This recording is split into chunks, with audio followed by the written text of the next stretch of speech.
Vexilla Regis Proreunt.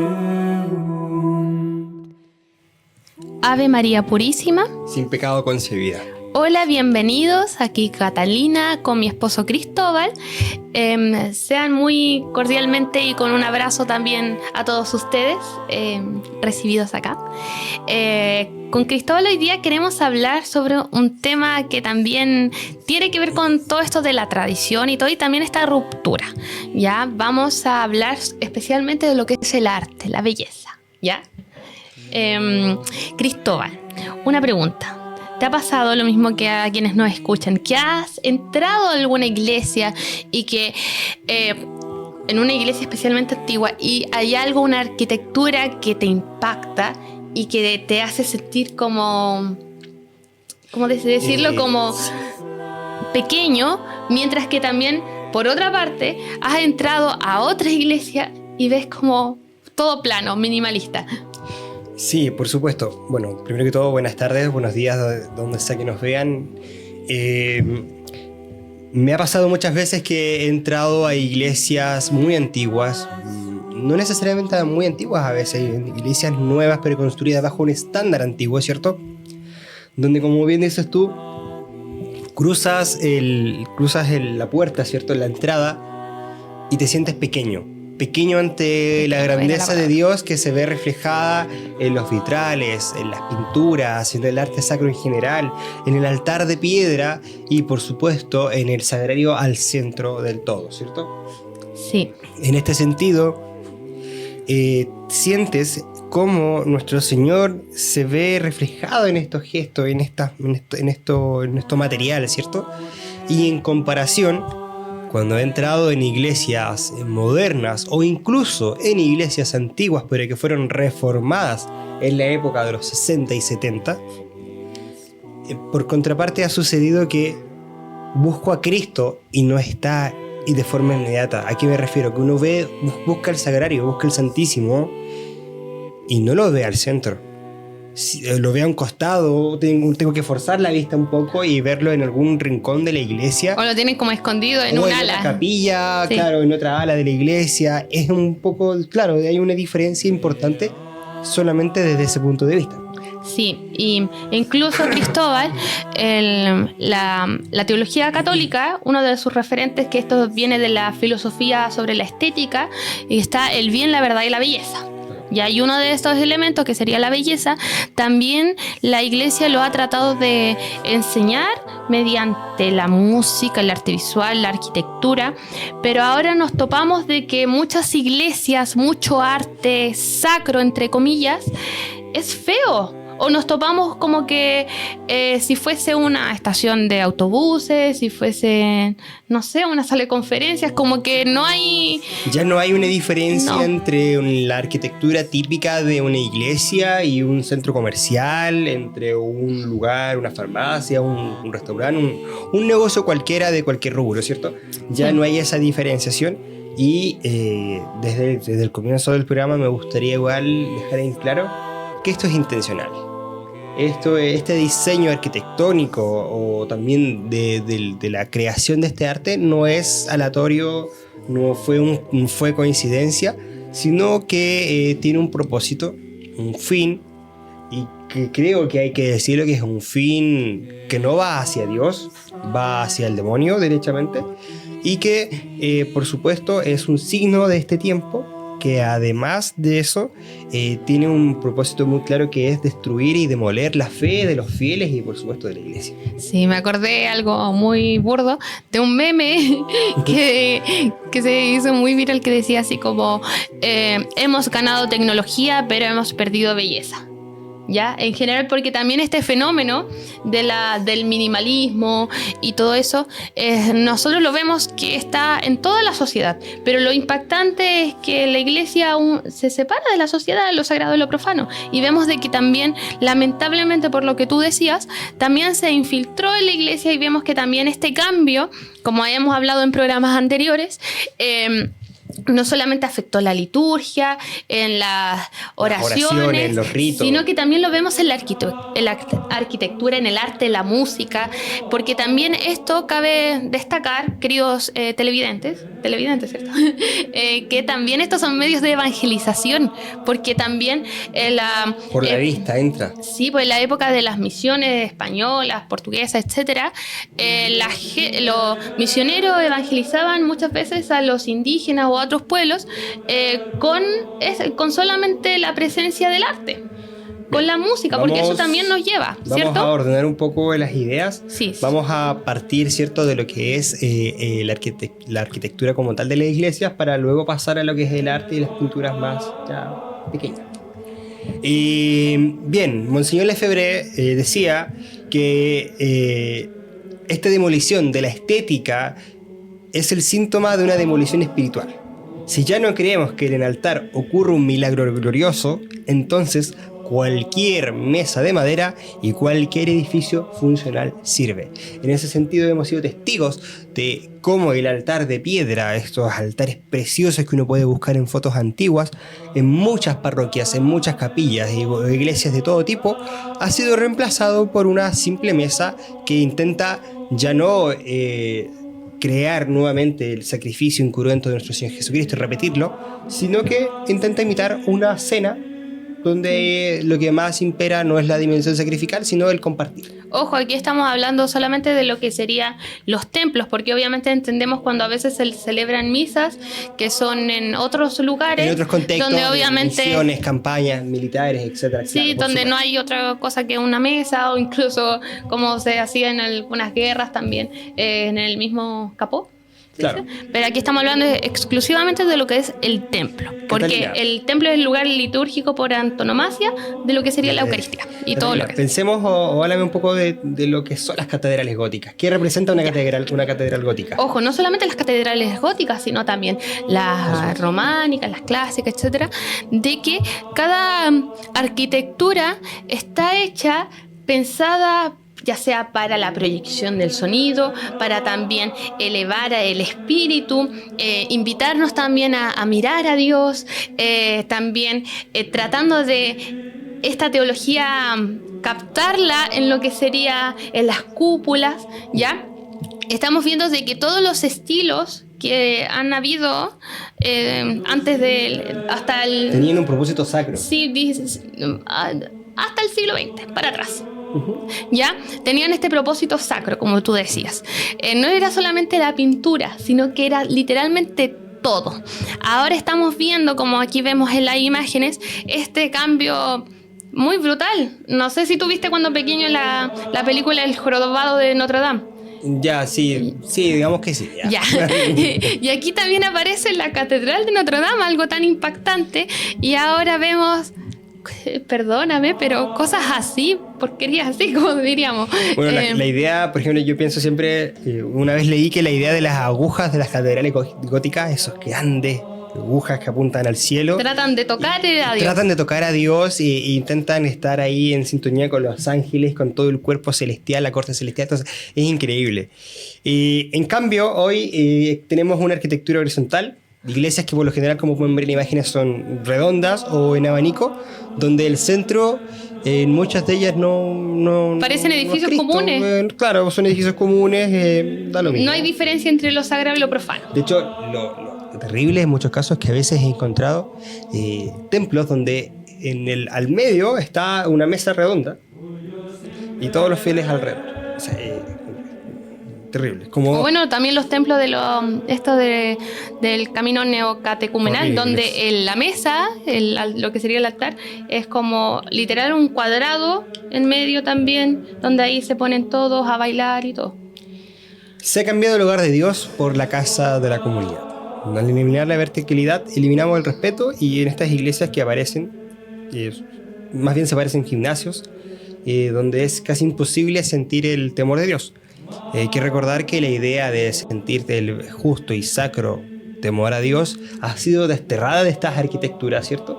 Y reemplazada por la figura también de un Dios que es amor superficial, un amor que no pide nada a cambio, un amor que ni siquiera exige tener en cuenta nuestras propias consecuencias de nuestros actos. Es un amor mundano, un amor libre en ese sentido, supuestamente libre.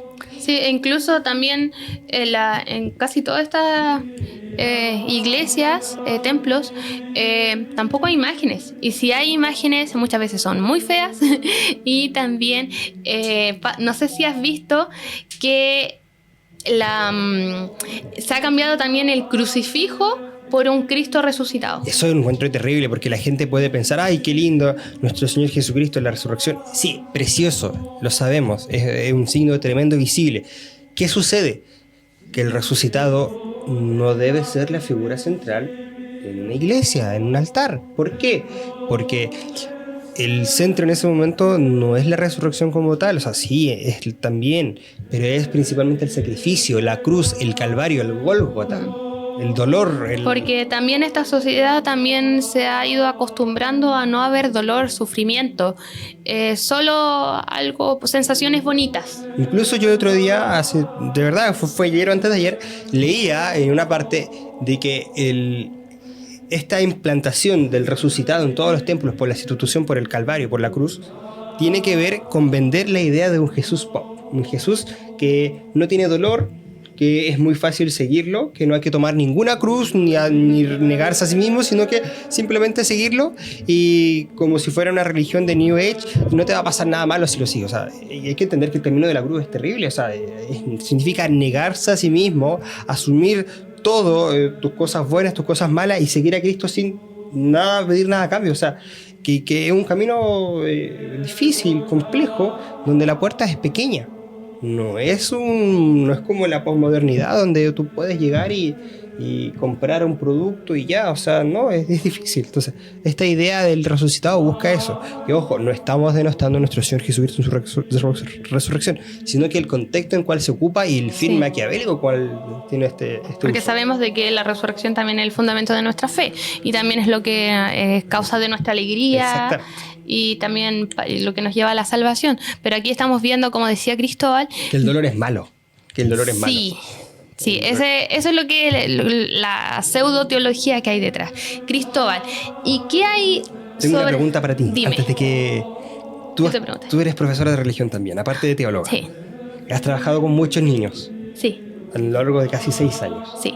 Dime, ¿qué ha sucedido con el arte sacro orientado a los niños? Lo que se ve, los dibujitos, en estas pinturas, etc. ¿Qué ha sucedido? Ya.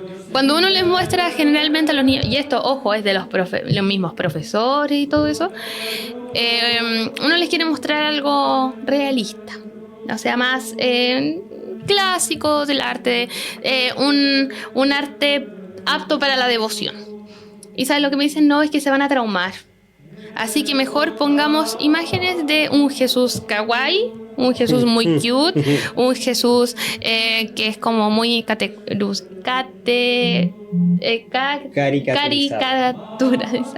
¿Ya? Ya.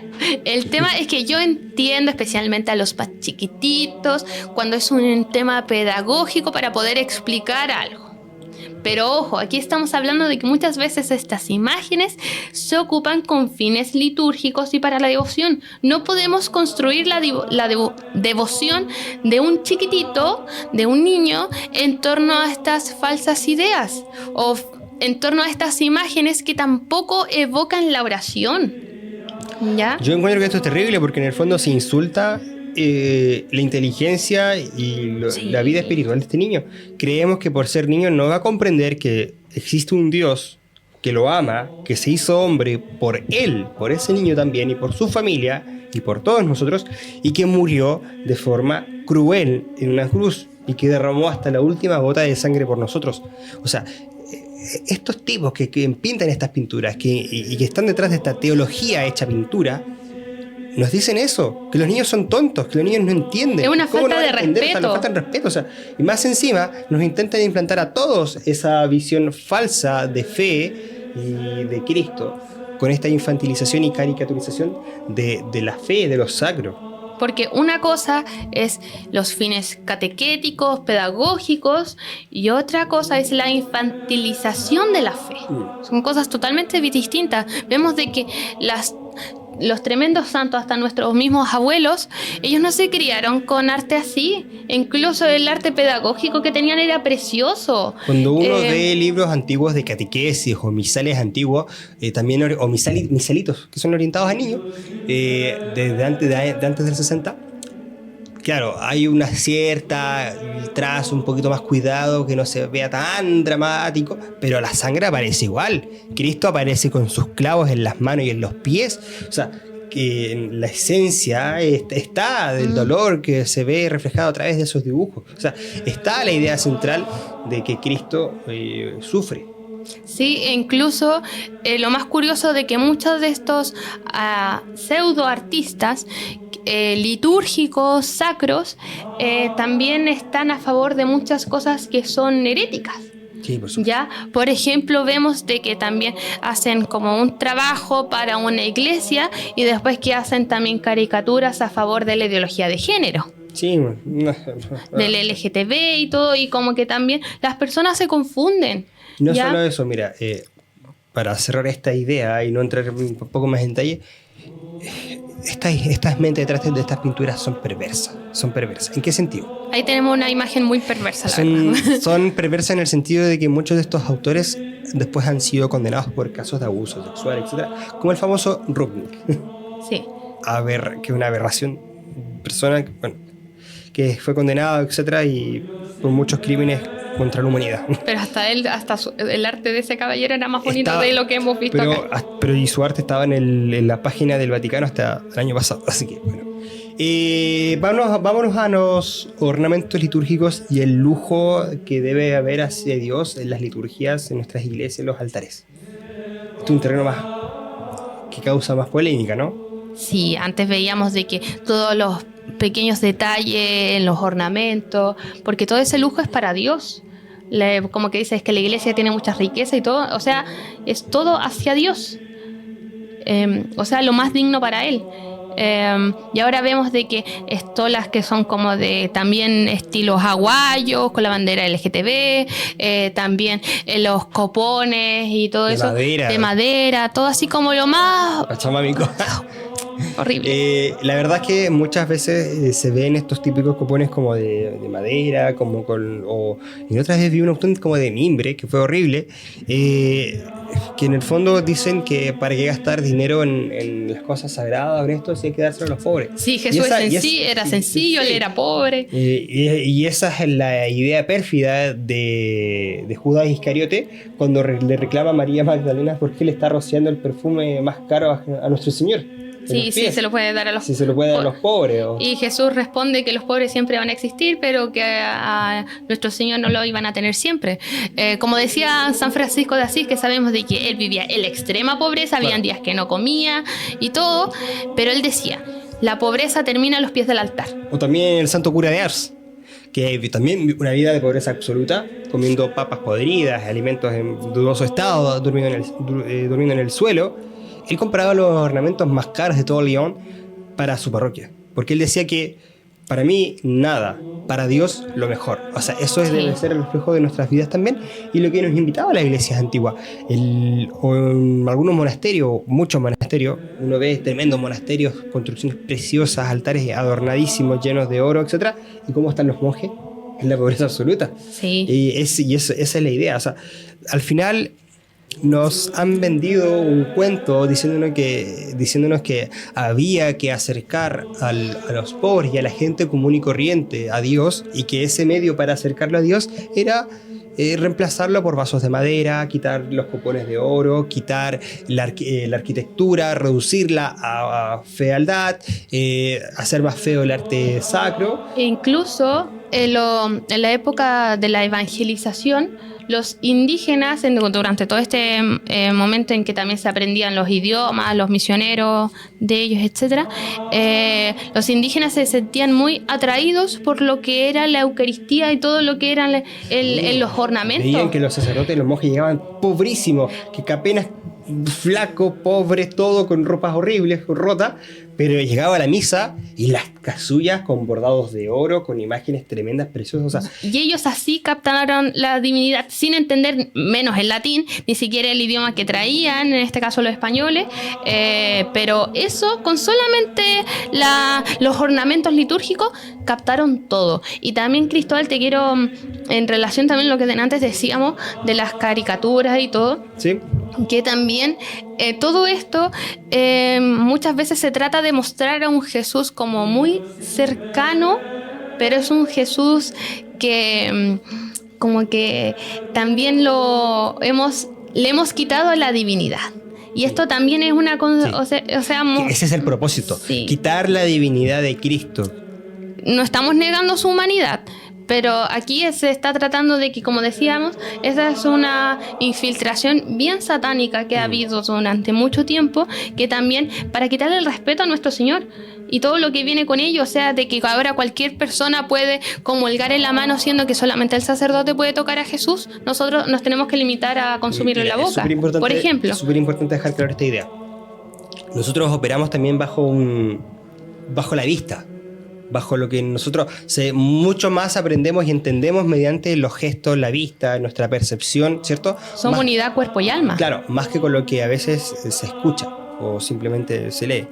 En ese sentido, si uno desde niño, pensamos en un niño que recién está yendo a misa y tiene conciencia, no sé, 4 o 5 años, y ve que el cáliz es de madera, que el copón es de cerámica, que la mesa y no es un altar, sino que es una mesa cualquiera con un mantel encima, y ve que los bancos son sillas de playa, ve que el sacerdote ocupa una casulla que es de una tela sintética, que es un paño verde sin nada. Bueno, inconscientemente, a lo largo del tiempo, va a formar su idea de aquí no pasa nada importante, aquí no sucede nada, aquí ¿cuál es la diferencia entre esto y el discurso del presidente o de alguien importante en un canal de televisión? O sea, de hecho, incluso hasta los segundos más importantes bajo esa lógica. O sea, no hay una separación, como le hemos apuntado casi desde el primer capítulo, entre lo profano y lo sagrado, que eso es lo más importante. Este mundo ha dejado de creer en la dimensión verdaderamente sobrenatural, y no solamente este mundo, sino que la Iglesia ha acompañado al mundo en este suicidio de negar la realidad sobrenatural de las cosas, que está representada por nuestro Señor Jesucristo. O sea, negar esta realidad sobrenatural es negar a nuestro Señor Jesucristo. Sí, eso me recuerda mucho de que, insisto, hay algunos sacerdotes con muy buenas intenciones, las mismas personas de la comunidad, que también tratan de inculcar de que ahí en el altar está nuestro Señor, es sagrado y todo, pero también está esta dicotomía de que lo que se nos enseña versus lo que vemos. Lo que hemos hablado en programas anteriores, nosotros somos unidad de cuerpo-alma, y nosotros también oramos con lo que es físico. Sí. Con nuestro cuerpo, y en este caso también con el ambiente por excelencia que también nos permite para la oración.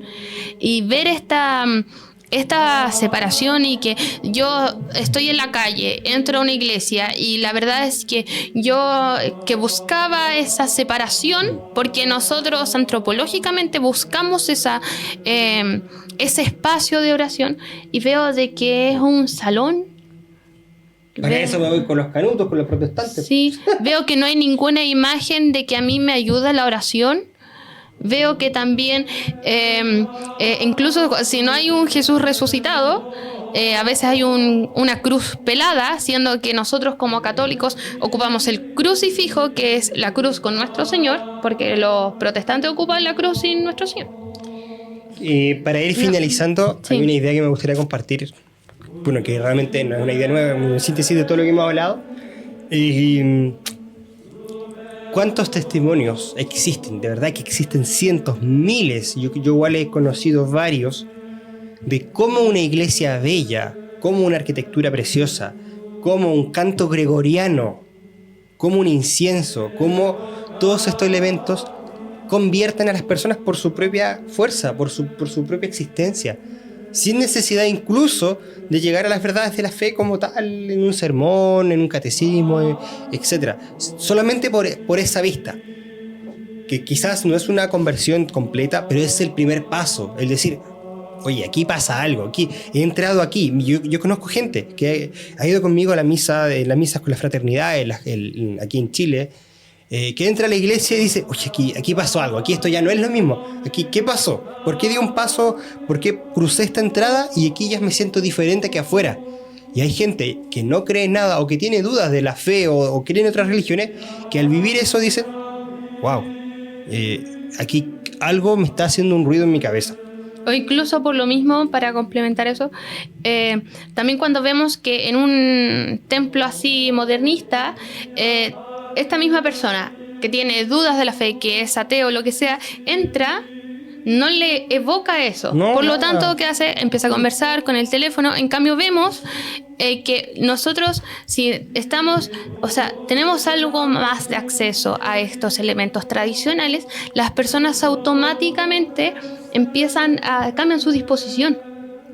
Así que eso igual La fe no es solo una idea en la cabeza, es una experiencia que debe envolvernos. Una El experiencia. incienso, incluso la cera de abeja, el mármol frío, la luz filtrada por las vidrieras. Todo eso le dice a nuestro cuerpo, a nuestra mente, estás en la presencia de nuestro Señor Jesucristo. Ten respeto, arrodíllate, humíllate, niégate a ti mismo.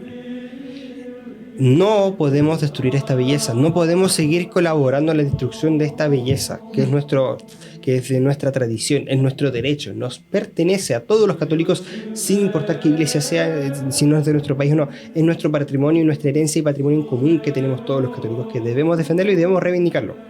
Si destruimos esto, estamos dejando a las futuras generaciones de la misma forma que nos dejaron a nosotros, huérfanos, en un desierto espiritual, que gracias a Dios, a través de la tradición, hemos intentado recuperar y de a poco estamos haciendo esta lucha para poder recuperarlo. La generación del concilio, la generación de los 60 y 70, está muriendo. Va a ser reemplazada por esta generación más joven que está de alguna forma recuperando la tradición y que hay que dar gracias a Dios y hay que mantenerse en esta lucha. sí, Ave María Purísima. sin pecado concebida. Hasta pronto. Vexilla regis pro